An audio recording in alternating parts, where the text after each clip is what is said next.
Hello everyone and welcome back to Let's Play Drawn to Life. In the last part we went through the snowy caves, and now we're gonna talk with Farmer Brown and his family alongside the mayor. Farmer Brown, you're back! Yep, thanks to this there hero. I hear y'all bringing back dim sunlight too. I reckon the Banya crop can't be far behind. Banya crop? I always figured it's kind of wheat. And Bartleby, you found all the pieces to the sun page. Let me place it back in the book of life. There we go, good as new. Now it's up to the creator to draw us a new sun to brighten up the village. And now we need to draw a sun. Makes me question what kind of light we had to begin with. And it has my 8th grade art teacher's least favorite thing in all of art, the little sun spikes. This was actually something I was kind of conflicted on, because I actually, not conflicted, had issues with, because I was trying to remember what order the sunlight is supposed to go, because for some reason I was forgetting that white is the center and red's the outermost regions, because that's I think the lowest out of the sunlight's wavelengths. Yeah, there we go, that looks good. It's also around, I forgot I had a mouth to it. It's also around this point where you're going to start seeing me use the fill tool a bit more often, just because it gives me a good groundwork to work off of. The sun is back! Bartleby, it's sunny again! This is awesome! Yeah. Goodbye, darkness! Bartleby's amazing! I bet the rest of the village is excited. I'm gonna find out what Mari thinks. I'll see you around! And now we have to go speak with them because they're near each other down at his shop, I believe. Yep, there he is. I'm sorry, Mari. No books in stock yet. The shop is still being cleaned up. We're not even open for business.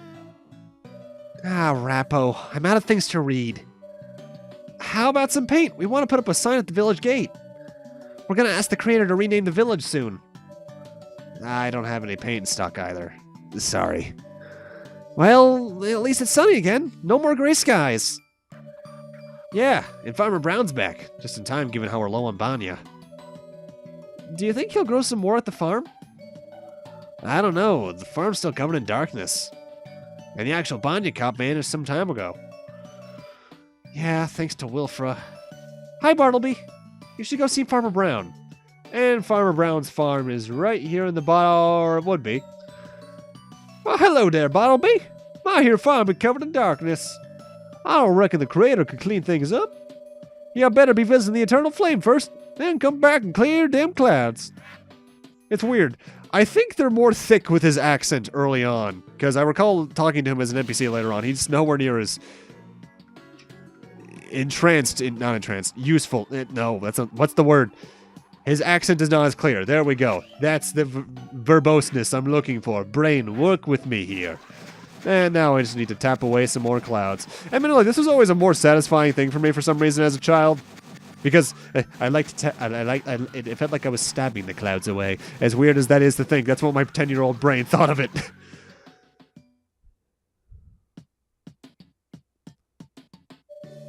Them clouds be disappeared. Why don't you come inside? My wife and kid be in already. And this is the rare time we actually get to see the inside of a building. I can't find them Banya seeds. Little Rapo jig in that there cupboard. Cupboard, rather. Yes, sir, Pa. No seeds be here, Pa. Don't know what we're gonna be doing. Without the Banya crop, there'll be no Banya bread or Banya pudding.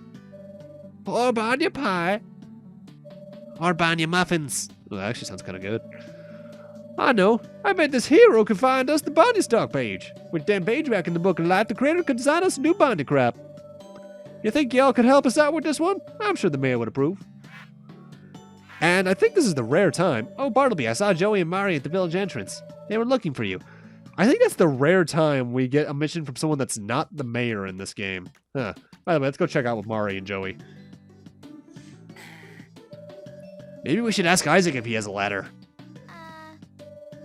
Isaac's shop is empty at the moment. I already spoke with him earlier. I bet Bartleby can reach it. Hello. Hey, Bartleby, help us put the sign up. Rapo, don't be rude. Hang on, Bartleby. We should ask the creator to rename the village first. Good idea. Creator, what should we call our village? And this is a rare time where I actually bring in something from the real world. I'm naming this town after one of my favorite town names in Pennsylvania that's not one of the really innuendic sounding ones. This is Reading. And yes, that's how it's pronounced. It's not pronounced reading, it's Reading. Take it from me, my grandmother lives in Lancaster County. What an awesome name. I agree. Bartleby, thanks for putting the sign up for us. Okay, that's the end of that tangent then. So now we can head on over to the Banya Fields. Which makes me wonder, can they theoretically still be called the Banya Fields if there's no Banya crop around? Won't they just be fields?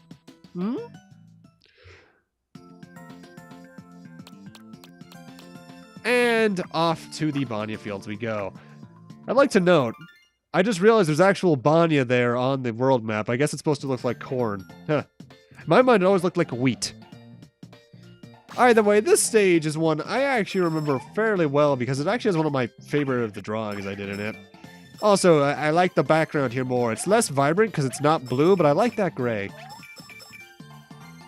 And let's see what we have to draw on the canvas easel thing this time. A crazy vine. This is the first thing that has two things you need to draw on. You need to draw a top of the vine just so it looks like it has a frequent top and a leaf to stand on as a platform. I draw the top as a bit of a flower petal just because it felt right to me. And I don't think I outlined this either, just to make it blend in more with the thing. The greens are probably the best color this game has because they can work really well together, especially with the blues. So that's actually a pretty good thing they got going on there.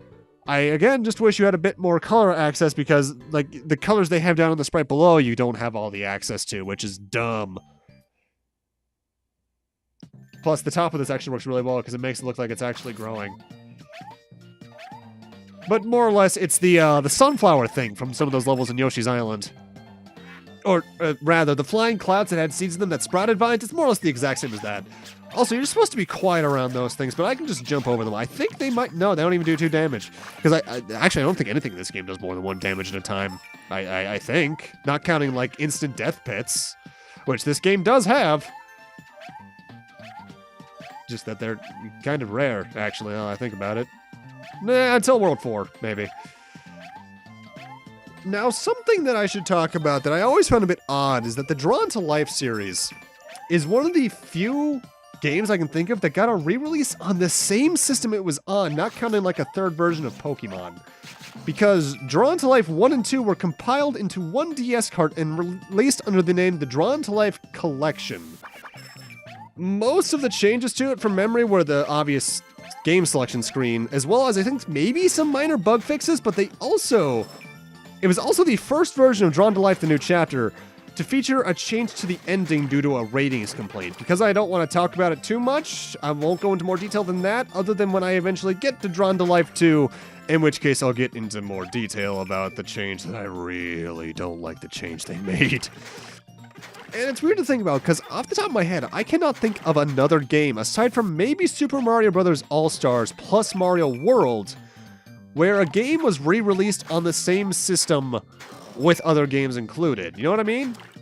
It's like when a game is added to a collection, it's usually from an earlier console or handheld generation, but that was a rare time where it was from the same thing. Now, of course, I'm not discounting, like, games getting re-released on the same system, like Game of the Year editions or definitive editions with extra stuff later down the road. But I'm talking, like, purely almost the exact same game with another game.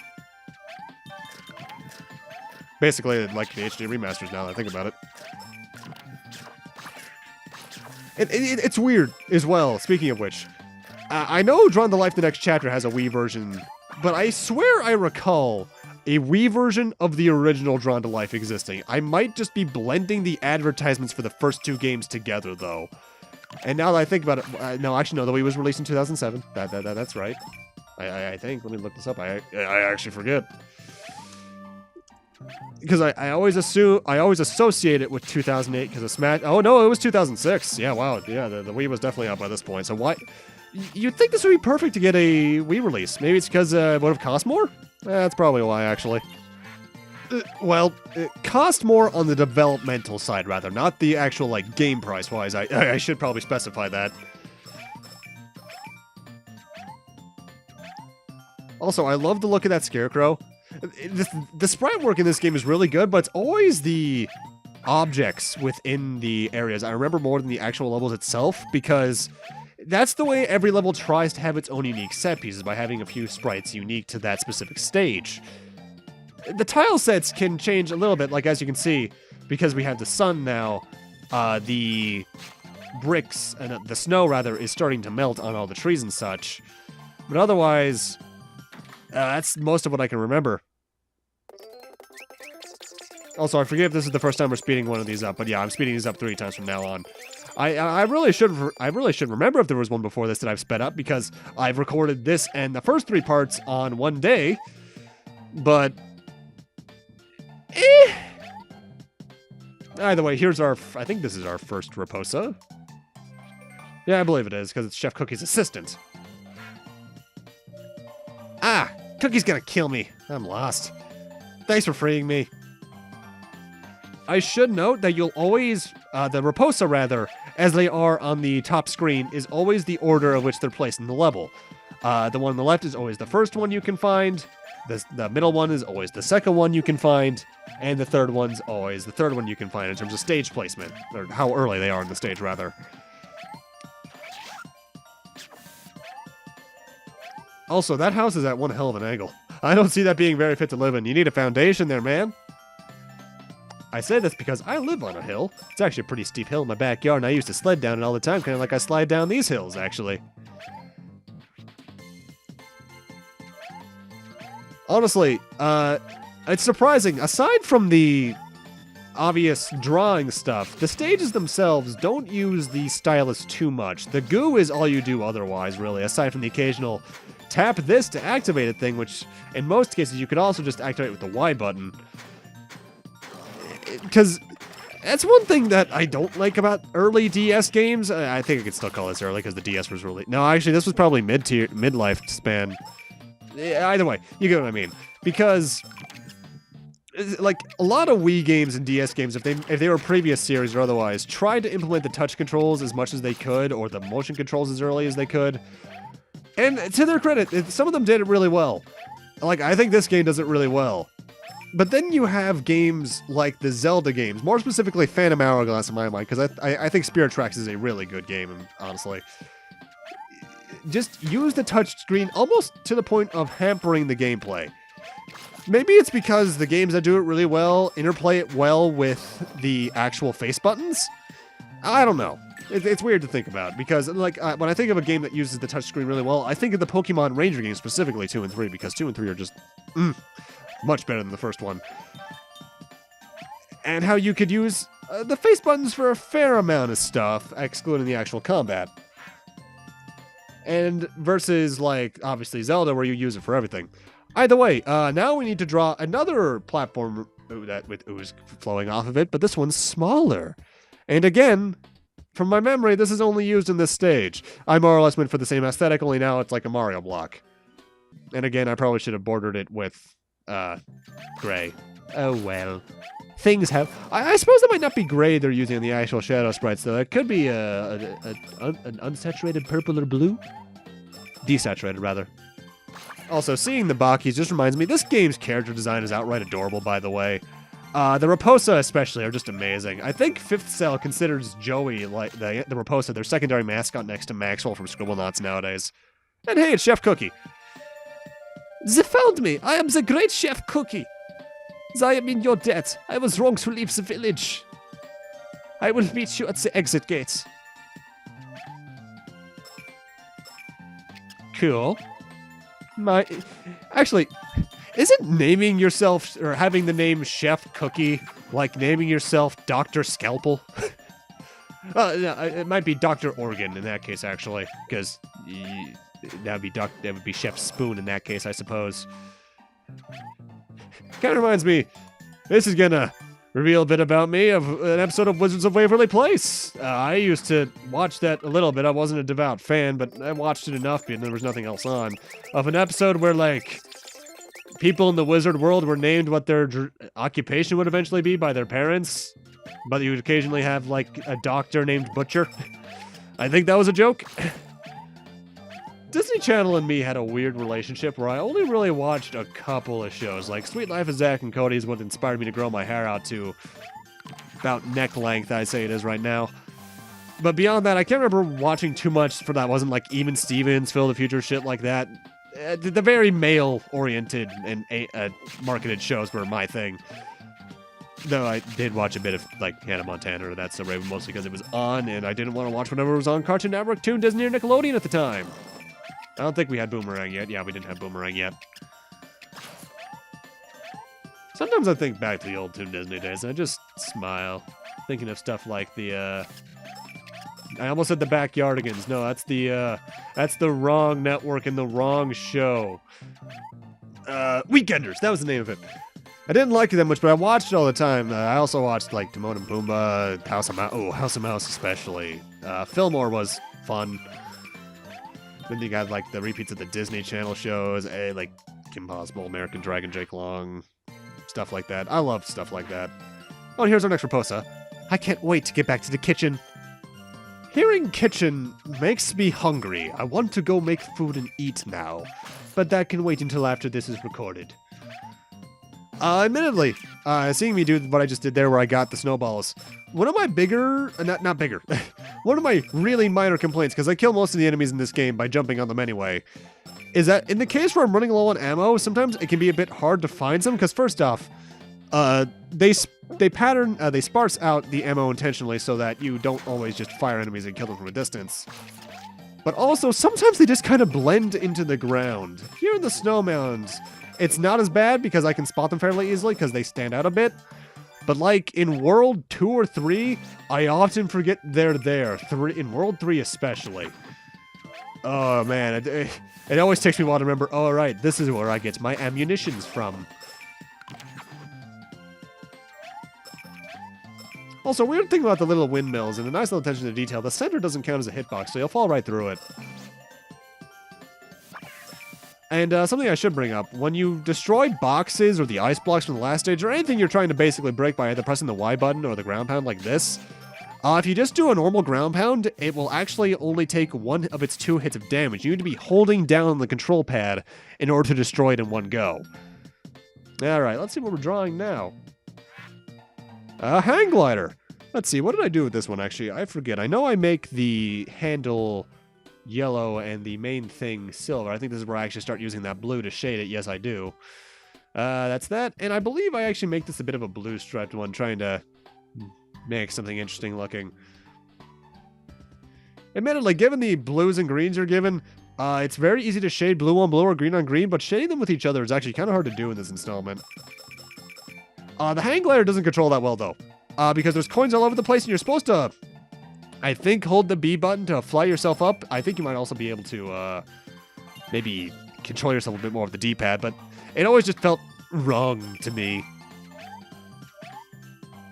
Also, yeah, that's where the last secret was. I know I'm not talking too much about the secrets. That's because, more or less, they're self-explanatory. You got another song, you got another pattern, you got another stamp that you still have to buy at the shop, by the way. And I'm not even sure how much currency you need to get everything. It's well over 20,000, I would think. And considering the fact that I believe I spent a total of 8,000 in this game, in total, and I still only have like 3,000 left, that's a lot.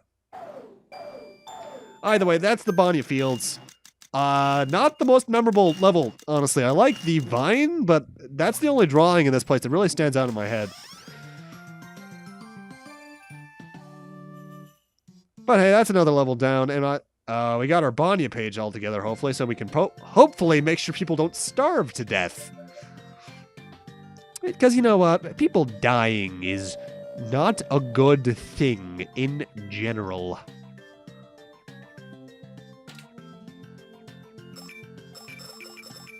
I kind of wish you got a bit more for getting 100% in every level, but the secrets themselves, I think, are supposed to be the reward as it is, so I can understand why.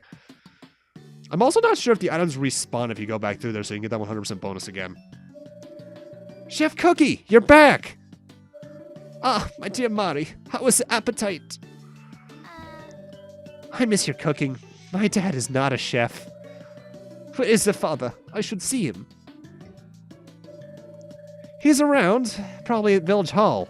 You should tell him you're back. Thank you very much, young Rapo. We shall see you around.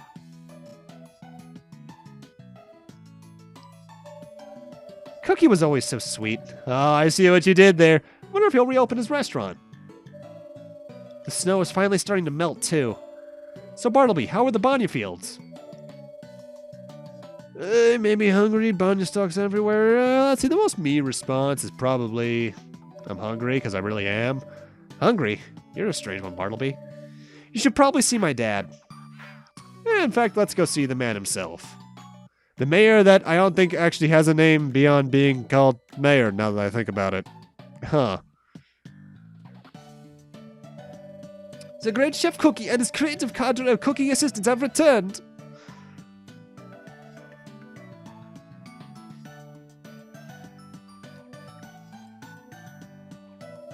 They are slow. To master the kitchen, you cannot be slow.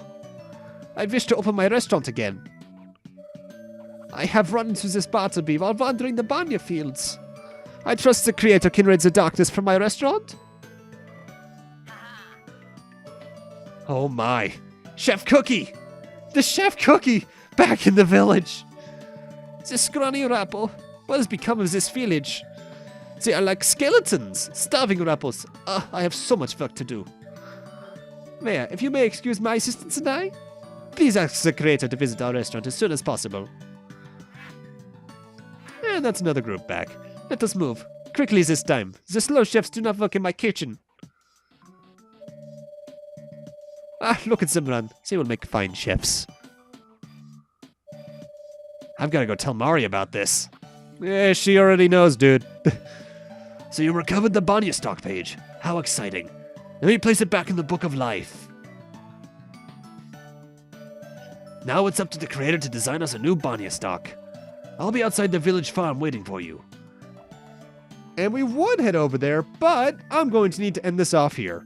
Thank you guys for watching, and in part 5, we'll be heading over to the banya farm and placing down the banya stocks so that the people won't starve to death. And then seeing what life brings us after that. See you guys then.